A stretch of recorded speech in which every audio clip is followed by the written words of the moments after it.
DNA मित्रों, AI और intelligence की मदद से अमेरिका और इजराइल ने खलीफा अयतुल्ला अली खामनेई का खात्मा कर दिया। ईरान ने अंतरिम सुप्रीम लीडर भी अब चुन लिया है, लेकिन सच्चाई यह है कि अमेरिकी हमले के 24 घंटे बाद तक ईरान लीडर लेस था।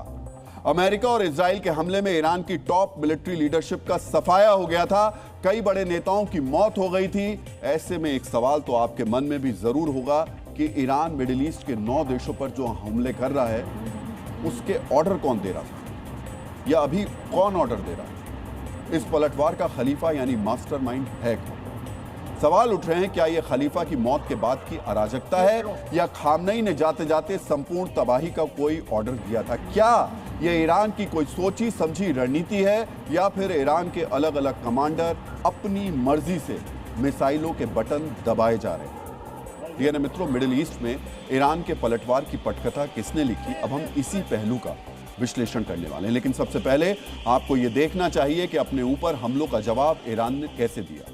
कैसे ईरान ने मिडिल ईस्ट के आसमान में बारूदी गंध फैला दी। ईरान पर हमला इजराइल और अमेरिका ने किया, लेकिन ईरान ने इस हमले के जवाब में सऊदी अरब से लेकर कुवैत, कतर, इराक समेत 9 देशों पर पलटवार कर दिया।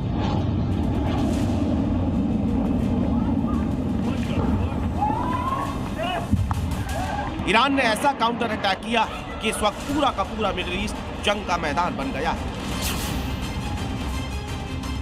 ईरान के काउंटर अटैक की सबसे विध्वंसक तस्वीरें बहरीन से सामने आई, जहां ईरान के ड्रोन्स रिहायशी इलाकों को निशाना बना रहे हैं। ईरान ने बहरीन के मनावा शहर में सुसाइड ड्रोन्स की मानो बरसात कर दी। ईरान के ड्रोन्स ने बहुमंजिला इमारत के एक फ्लैट को निशाना बनाया। ईरान ने बहरीन में ऐसा हमला किया कि बीती रात पूरा बहरीन खौफ में आसमान की तरफ ताकता रहा।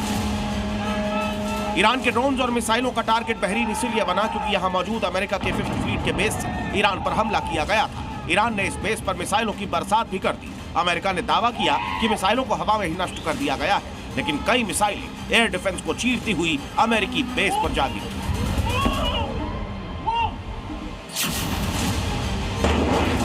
ईरान के प्रतिशोध की आग में इस वक्त यूएई भी जल रहा है। सुप्रीम लीडर की मौत का बदला लेने के लिए ईरान ने यूएई में मिसाइलों और ड्रोन्स की बरसात की। यूएई में ईरान के हमले कितने भयावह है वो आप इन तस्वीरों के जरिए समझें।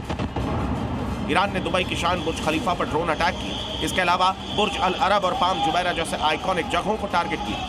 दुबई एयरपोर्ट पर ड्रोन अटैक हुआ। जबल अली बंदरगाह को भी निशाना बनाया गया।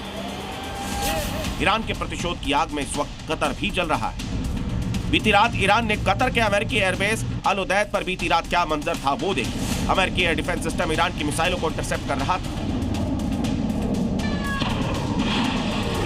अमेरिका का दावा है कि इन मिसाइलों को हवा में ही मार गिराया गया, लेकिन सुबह जब तस्वीर साफ हुई तो कतर में कई जगहों से काले धुएं का गुबार उठ रहा है। ईरान जिस तरह पलटवार कर रहा है उससे एक चीज साफ, जिस तरह अमेरिका ने पूरी तैयारी के साथ ईरान पर अटैक किया, उसी तरह ईरान ने भी काउंटर अटैक तैयारी के साथ ही किया है, क्योंकि अमेरिकी बेसों के बाद ईरान अब तेल संयंत्रों को निशाना बना रहा है।